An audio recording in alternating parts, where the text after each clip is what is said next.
Part 2, Chapter 5. 5. Sim had vanished. A morning came, and he was missing from work. A few thoughtless people commented on his absence. On the next day nobody mentioned him. On the third day Winston went into the vestibule of the records department to look at the notice board. One of the notices carried a printed list of the members of the chess committee, of whom Sim had been one. It looked almost exactly as it had looked before, nothing had been crossed out, but it was one name shorter. It was enough.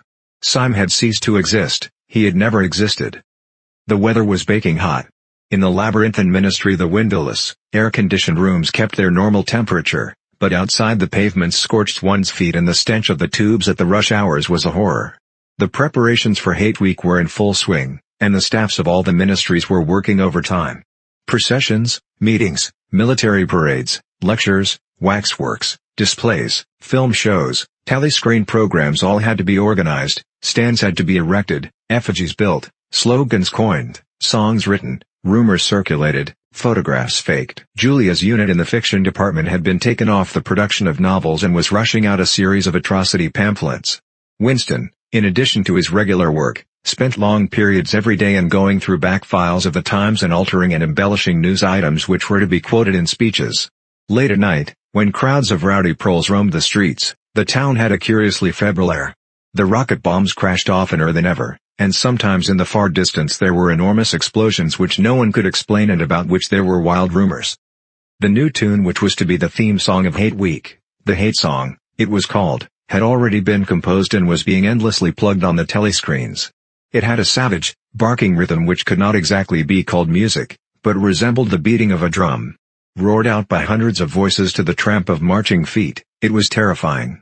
The proles had taken a fancy to it, and in the midnight streets it competed with the still popular It Was Only a Hopeless Fancy. The parson's children played it at all hours of the night and day, unbearably, on a comb and a piece of toilet paper. Winston's evenings were fuller than ever. Squads of volunteers, organized by parsons, were preparing the street for Hate Week, stitching banners, painting posters, erecting flagstaffs on the roofs, and perilously slinging wires across the street for the reception of streamers. Parsons boasted that Victory Mansions alone would display 400 meters of bunting. He was in his native element and as happy as a lark. The heat and the manual work had even given him a pretext for reverting to shorts and an open shirt in the evenings. He was everywhere at once, pushing, pulling, sawing, hammering, improvising, jollying everyone along with comradely exhortations and giving out from every fold of his body what seemed an inexhaustible supply of acrid-smelling sweat. A new poster had suddenly appeared all over London. It had no caption, and represented simply the monstrous figure of a Eurasian soldier, 3 or 4 meters high, striding forward with expressionless Mongolian face and enormous boots, a submachine gun pointed from his hip. From whatever angle you looked at the poster, the muzzle of the gun, magnified by the foreshortening, seemed to be pointed straight at you. The thing had been plastered on every blank space on every wall, even outnumbering the portraits of Big Brother. The proles, normally apathetic about the war, were being lashed into one of their periodical frenzies of patriotism. As though to harmonize with the general mood, the rocket bombs had been killing larger numbers of people than usual. One fell on a crowded film theater in Stepney, burying several hundred victims among the ruins. The whole population of the neighborhood turned out for a long, trailing funeral which went on for hours and was in effect an indignation meeting. Another bomb fell on a piece of waste ground which was used as a playground and several dozen children were blown to pieces.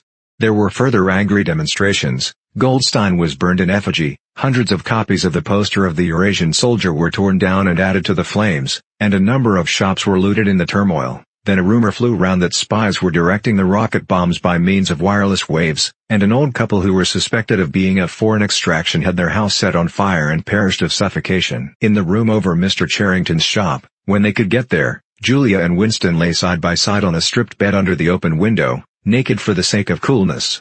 The rat had never come back, but the bugs had multiplied hideously in the heat.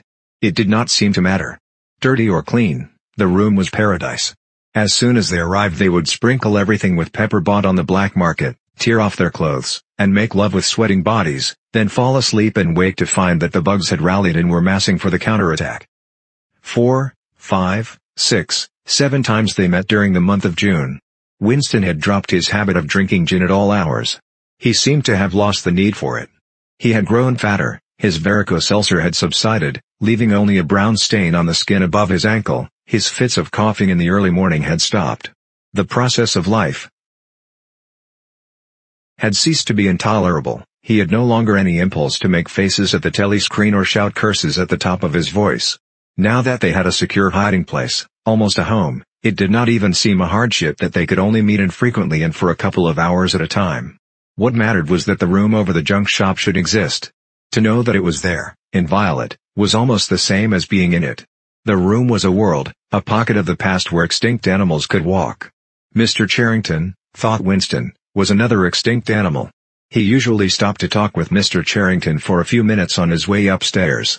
The old man seemed seldom or never to go out of doors, and on the other hand to have almost no customers.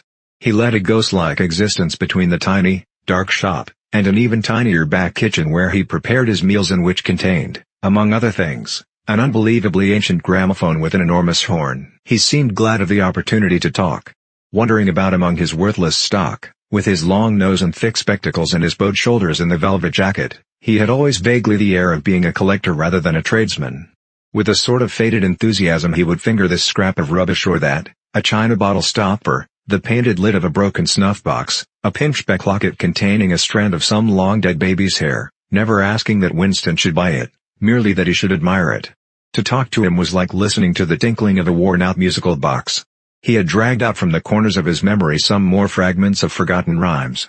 There was one about 24 blackbirds, and another about a cow with a crumpled horn, and another about the death of poor Cock Robin. "It just occurred to me you might be interested," he would say with a deprecating little laugh whenever he produced a new fragment. But he could never recall more than a few lines of any one rhyme. Both of them knew, in a way, it was never out of their minds, that what was now happening could not last long. There were times when the fact of impending death seemed as palpable as the bed they lay on, and they would cling together with a sort of despairing sensuality, like a damned soul grasping at his last morsel of pleasure when the clock is within 5 minutes of striking. But there were also times when they had the illusion not only of safety but of permanence. So long as they were actually in this room, they both felt, no harm could come to them.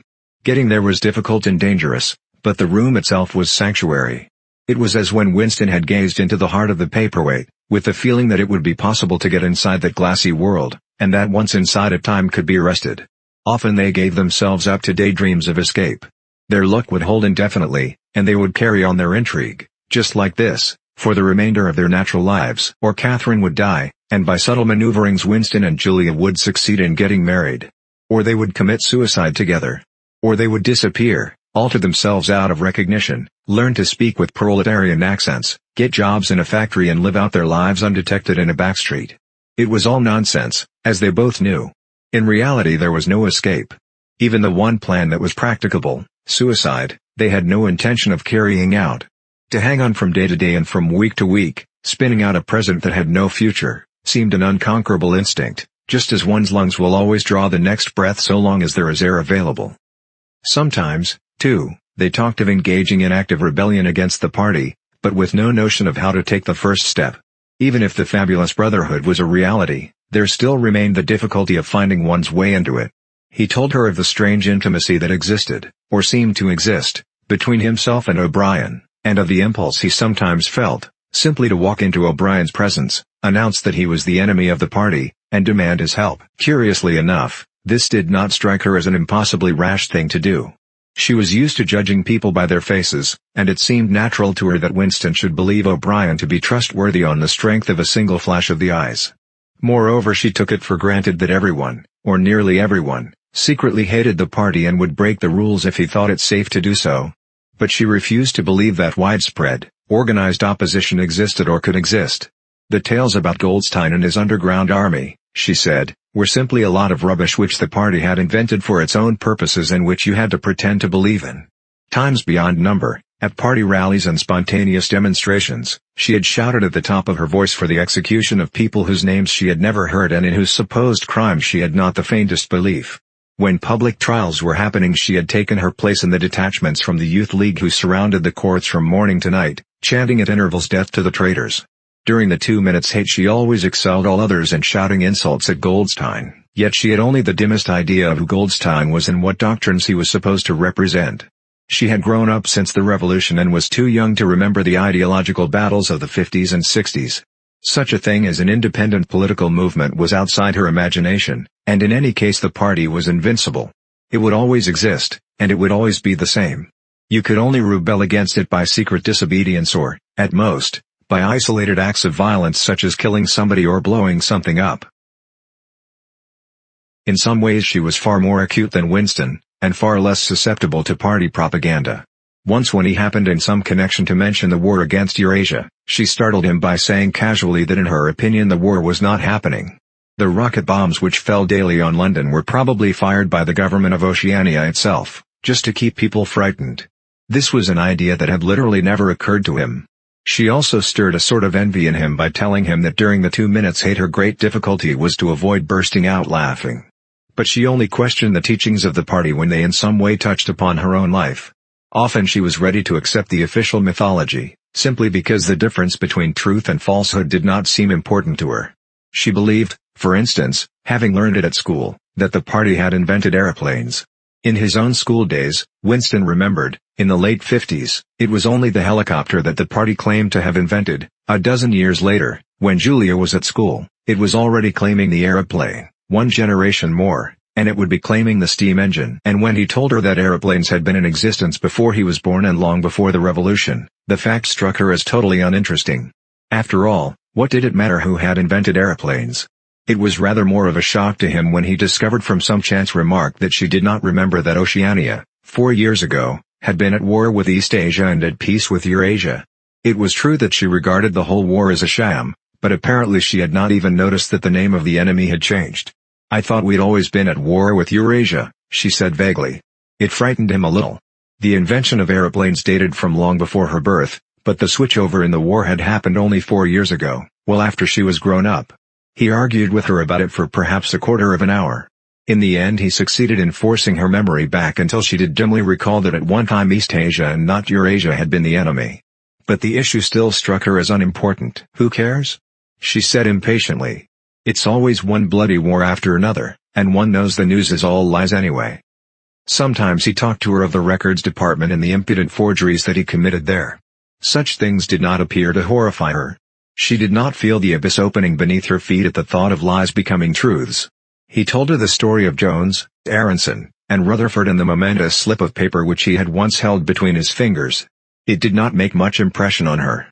At first, indeed, she failed to grasp the point of the story. "Were they friends of yours?" she said. "No, I never knew them. They were inner party members. Besides, they were far older men than I was. They belonged to the old days, before the revolution. I barely knew them by sight." "Then what was there to worry about? People are being killed off all the time, aren't they?" He tried to make her understand. This was an exceptional case. It wasn't just a question of somebody being killed. "Do you realize that the past, starting from yesterday, has been actually abolished? If it survives anywhere, it's in a few solid objects with no words attached to them, like that lump of glass there. Already we know almost literally nothing about the revolution and the years before the revolution. Every record has been destroyed or falsified, every book has been rewritten, every picture has been repainted, every statue and street and building has been renamed, every date has been altered. And that process is continuing day by day and minute by minute. History has stopped. Nothing exists except an endless present in which the party is always right. I know, of course, that the past is falsified, but it would never be possible for me to prove it, even when I did the falsification myself. After the thing is done, no evidence ever remains. The only evidence is inside my own mind, and I don't know with any certainty that any other human being shares my memories. Just in that one instance, in my whole life, I did possess actual concrete evidence after the event, years after it. And what good was that? It was no good, because I threw it away a few minutes later. But if the same thing happened today, I should keep it. "Well, I wouldn't," said Julia. "I'm quite ready to take risks, but only for something worthwhile, not for bits of old newspaper. What could you have done with it even if you had kept it?" "Not much, perhaps. But it was evidence. It might have planted a few doubts here and there, supposing that I dared to show it to anybody. I don't imagine that we can alter anything in our own lifetime. But one can imagine little knots of resistance springing up here and there, small groups of people banding themselves together, and gradually growing, and even leaving a few records behind, so that the next generations can carry on where we leave off." I'm not interested in the next generation, dear. I'm interested in us. You were only a rebel from the waist downwards, he told her. She thought this brilliantly witty and flung her arms round him in delight. In the ramifications of party doctrine she had not the faintest interest. Whenever he began to talk of the principles of Ingsoc, doublethink, the mutability of the past, and the denial of objective reality, and to use newspeak words, she became bored and confused and said that she never paid any attention to that kind of thing. One knew that it was all rubbish, so why let oneself be worried by it? She knew when to cheer and when to boo, and that was all one needed. If he persisted in talking of such subjects, she had a disconcerting habit of falling asleep. She was one of those people who can go to sleep at any hour and in any position. Talking to her, he realized how easy it was to present an appearance of orthodoxy while having no grasp whatever of what orthodoxy meant. In a way, the worldview of the party imposed itself most successfully on people incapable of understanding it.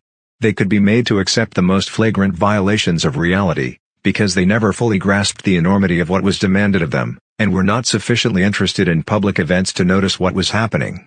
By lack of understanding they remained sane. They simply swallowed everything, and what they swallowed did them no harm, because it left no residue behind, just as a grain of corn will pass undigested through the body of a bird,